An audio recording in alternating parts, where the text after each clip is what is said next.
Tony D and Little Joan somewhere in the background, and this is a screenwriter's rant on Balestra. Balestra? A movie about fencing. Well, they've done every other sport, so here you go. And it's sci-fi. Smash like and subscribe. Thank you for smash liking and subscribing. Check out my books, links in the description. Comedy horror in South Jersey. It's the Pineys, books 1 through 14, available at Amazon.com. Don't forget, Kindle Unlimited is free. I don't think there's a lot of fencing in it, although there's, well, I guess there is some, but it's half fencing, but also half sci-fi. So the premise of the movie is, oh, let's see who wrote this first.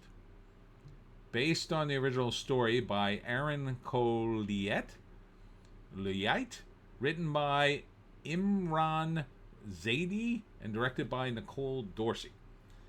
So the premise is there's a fencer. She wants to be in the Olympic team. That's sort of the top of the fencing world, I guess. And she can't get enough training. And it's the not too distant future. So they developed this headband she could wear. So while she's dreaming, she could train. But in the dream, she meets handsome man and falls in love with him. So she keeps using the headband to train, but also to spend time with imaginary handsome man, who's in her mind, I guess? Not sure. And then she falls in love with him while she's getting better at fencing. And I guess she has sex with him in the dream. But then, of course, things fall apart. Something happens. I'm not sure what happens, but things start to fall apart, and they start accusing her of being violent. Maybe it's the side effect of using the headband too much, and that's what happens. But kind of an interesting premise. I've seen a lot worse. And I've never seen really a movie about fencing. So that's kind of cool. So what is the movie really about? I think it's about, abusing some new product that's untested kind of thing. And ultimately what's important is the fantasy kind of overcomes her desire to win.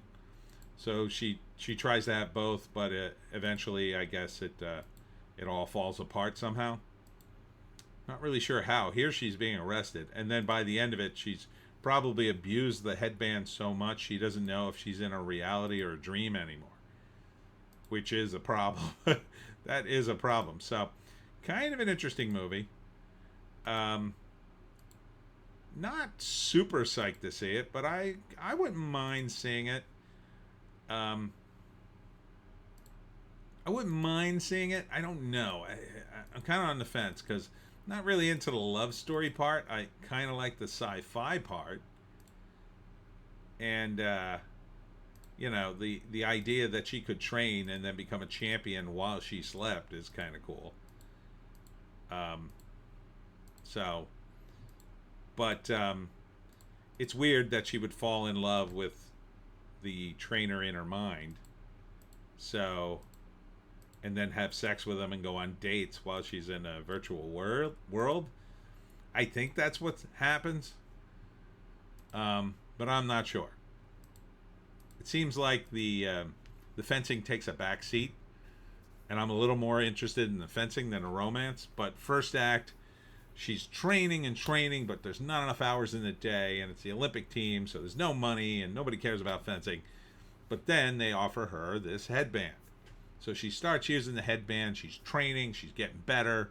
She used to be a champion. She's older for fencing, 34, I think they said. And it starts working out. So she makes the Olympic team. Everything starts working out. But her trainer inside the dream becomes essentially her boyfriend. And then she's torn between training and having dates with the imaginary handsome man. And then the third act's the toughest. Like, something happens, like abusing the headband causes side effects, I guess. Something like that. And her winning streak starts to go awry. Maybe she gets mad and hits somebody with a foil that she's not supposed to hit, and she's on thin ice, and she wants to use the headband more, and maybe becomes addicted, and I don't really know how it ends. It's a tough one. I would say she either ends it by going into the dream world permanently to be with her love forever, which would be kind of sad, but I could see them making that ending work. Or her life spirals out of control and she's eventually forced to say goodbye and stop using the headband and she loses. I mean, either way, it's kind of a downer ending. I can't see a happy ending in this. How is she going to marry the imaginary handsome man? I don't know. Let's see if there's a write-up here.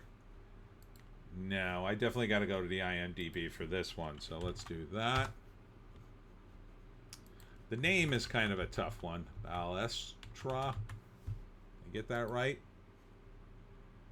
Yes.